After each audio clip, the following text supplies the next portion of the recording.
او وای سمره خیسته ماشوم را وړی دیدلې د بیبي حلیمې وایا د کوم کلی کوسې د بیبي حلیمې وایا د کوم کلی کوسې. زموږ علما د تفسیر دا واقعه راوړي. پخوا زمانه کې یو باچا و. هغه باچا سره د خپل پوجه قصد وکړي چې ولاړ سي یو داسې علاقې ته سیل وکړي، سیاحت وکړي، په یو منظر باندې وګرځېږي. پوج ورسره دی، په کلو باندې راغلی، په ښارو باندې راغلی، خلک یې عزت کوي. د ښار نه ووتې یو اوږد دښت دی، په دې دښت کې روان دی، پوج ورسره دی. پوج ته ویل چې تاسو دلته لږ آرام وکړئ، دا غټ کلی مخ ته را روان دی، انشاء الله العزیز په دې کلي به زموږ ستاسو تېرېدی وي.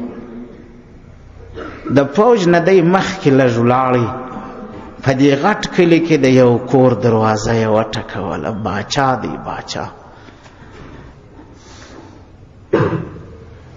یوه زنانه ورته راووته، زنانه ورته راووته. زنانه ورته وایي څه شي غواړې؟ ورته وایي تږی یم، لږ اوبه غواړم. زنانه ولاړه، په کوزه کې یې اوبه ورته راوړې. ډېره حسینه جمیله زنانه، ښایسته ښځه وه. باچا چې کله اوبه د دې د لاس د کوزه واخته، و دې ته یې وکتل، د خپل نظر حفاظت یې نه وکړ. او په عقیده کې ګوره سودا دره پیدا سوه. ورته سوچ یم پر وواهی چې زنانه اوبه راباسي نو لکه چې په کور کې نارینه نسته. کور یې خالی د زمریانو ولیدي. دا سوچ یې وکړي. خدایات ساتي برهی جنگل گمان مکن کی خالی اشیرست. پر هیڅ کور باندې دا ګمان مکوه چې زمری به نه وي. زمری پکې ویده وي کله کله. دا صد به داسې سر ته درولي که باچا هم یې دا د پښو پوست به دې پر سر درواړي. پر بیبي باندې، پر لور باندې، پر مور باندې، پر خور باندې، پر دې چې سړی غیرت نه کوي، پر دې باندې چې سړی احساس نه کوي پیدا، بیا کوي پر چشه باندې. داسې بې احساس خلک دا مړه دي. ګوري باچا خواهش ښکاره کړي، هغه زنانې ته وایي جما را سره وکړه. زنانه ورته څه وایي؟ ویې پېژندوي چې باچا دی. د باچا جواب به څنګه کوم؟ یا یې مخکې لیدلی و یا اوس د علامو یې معلوم کړي. زنانه ورته وایي چې باچا صاحب زه به خونه لږ صفا کړم، ته لږ انتظار وکړه. زه به ځان نوکې مزین کړم، زینت به وکړم، ته لږ انتظار وکړه. باچا هم ورته وایي ورس. باچا زنانه چې کور ته ولاړه، باچا په دې ځای ولاړ دی. زنانې خو زنانې وې. هلته یې کاغذ و قلم راواخیستی، په هغه کاغذ باندې دا آیات ورته ولیکي. وایي الله رب العزت قرآن شریف کې فرمایي ولا تقربوا الزنا انه کان فاحشة وساء سبیلا. اللہ رب العزت قرآن کریم کی فرمائی قل للمؤمنین یغضوا من ابصارهم ویحفظوا فروجهم ذلك ازکا لهم ان اللہ خبیر بما یصنعون.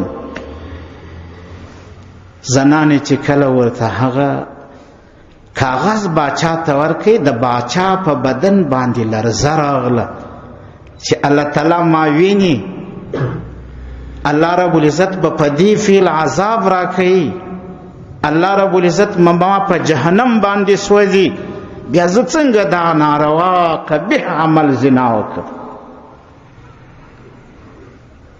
هغه زنانې ته څه وایي؟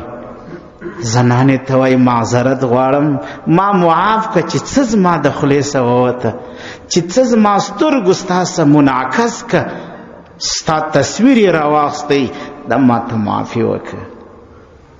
بس باچا په ژړا ژړا باندې پر شا روان سو، فوج ته رالی، وایي بیا یوازې نه ګرځم. فوج یې نه دی خبر کړی چې څه کیسه پیښه.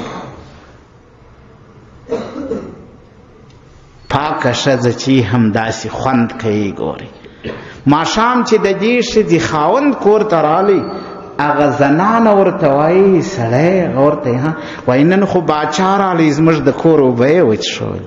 سړی په خوشحاله سو چې باچا زما کره راغی، اوبه یې وڅښولې.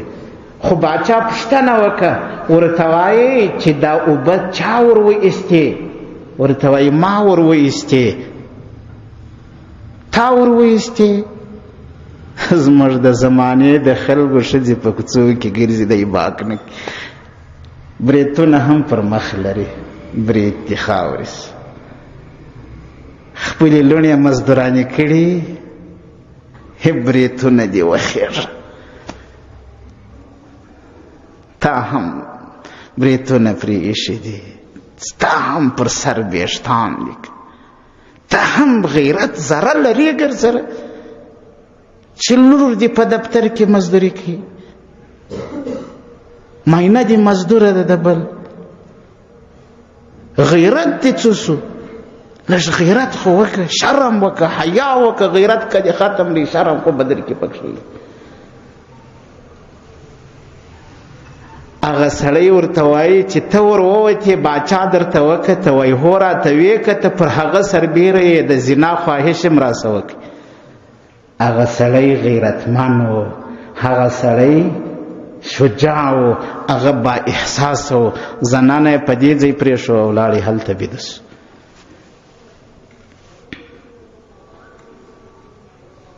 هلته پرېوتې، په مابین کې کال زمانه تېره سوه، خپلې بیبي ته لاس نه نږدې کړي.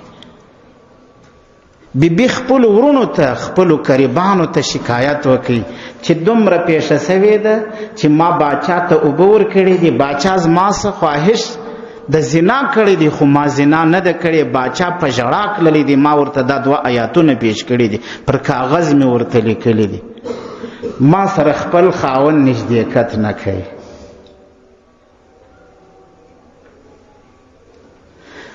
د زنانې قریبانم خبر سوه، د زنانې خاوندم خبر سو. زنانه خو د واقعي شاهده ده.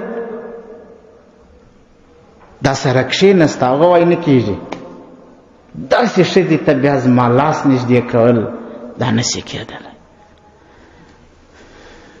وایي بیا راځه چې باچا ته ولاړ سو، رپوټ یې باچا ته وکړي.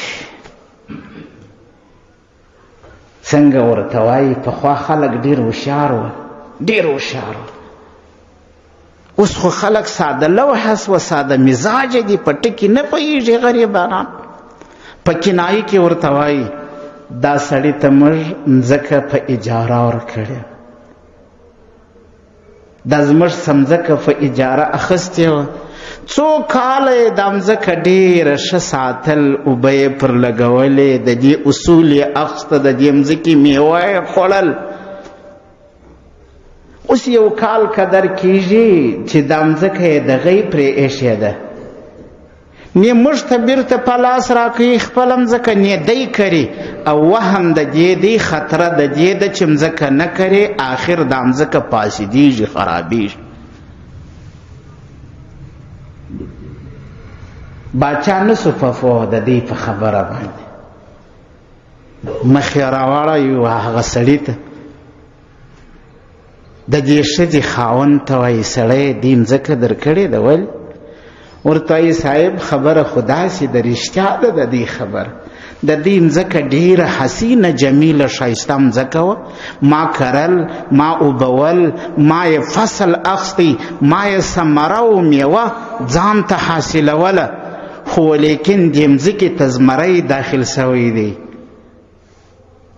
دې مځکې ته زمری ورغلی دی، بیریږم چې که زه مځکې ته ورسم کرل شروع کړم زمری به راباندې حمله وکړي. باچا دلته سر خلاص و چې اوهو دا خو د هغه ښځې خاوند دی چې ما ورته څه ویلي وه، زمری خو ماشی خو ماشی.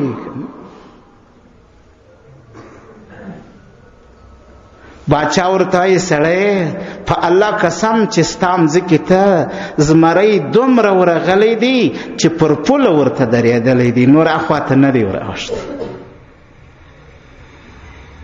هغه زمری تا ته معذرت پیښوي چې ستا د بیبي سره ستا د مځکې سره یې کومه خبره کړې ده، د هغې معذرت و، د هغې زه توبهګار یم، عذر درته غواړم، په الله قسم چې ستا مځکه پاکه ده، ستا مځکه د اصولو د کرلو لایقه ده، خو زمري ستا په فصل کې نه ګرځېدلی دی، نیڅه جنې خوړلی دی،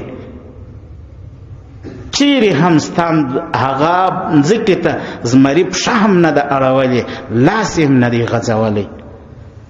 د خاوند دلته اطمینان وسو، چې اطمینان یې وسو باچا ته وایي بیا داسې ده چې داسې زمریان وي چې مځکې ساتي خو د مځکې اصول نه خوري، چې داسې زمریان په علاقه کې وي چې د بل بیبي ته په غلط نظر نه ګوري، چې داسې زمریان په علاقه کې وي چې د بل د بیبي سره زنا نه کوي، همدا امت به شاد کامران وي، همدا امت به کامیابه وي. نو ځکه به زه د نن ماښامه څه په خپله مځکه باندې بیرته اوبه لګوم د خیر. دا چې د باچاهانو داسې حال سي د خیره بیا خو کار سمیږي، دا چې د مشرانو داسې حال سي بیا خو کار سمیږي. که خدای نه کرده تاوان راغلی د مشرانو د طرف نه، د مشر لور چې مزدوره سي د پیسو د پاره، د خان لور چې مزدوره سي د پیسو د پاره، د وزیر لور چې مزدوره سي د پیسو د پاره، هغه نو بیا چې هر څه ورته وایي دا دره ورته مستفرشایي چې هر څه جنې غواړي هغه ورسره کوي مزدور.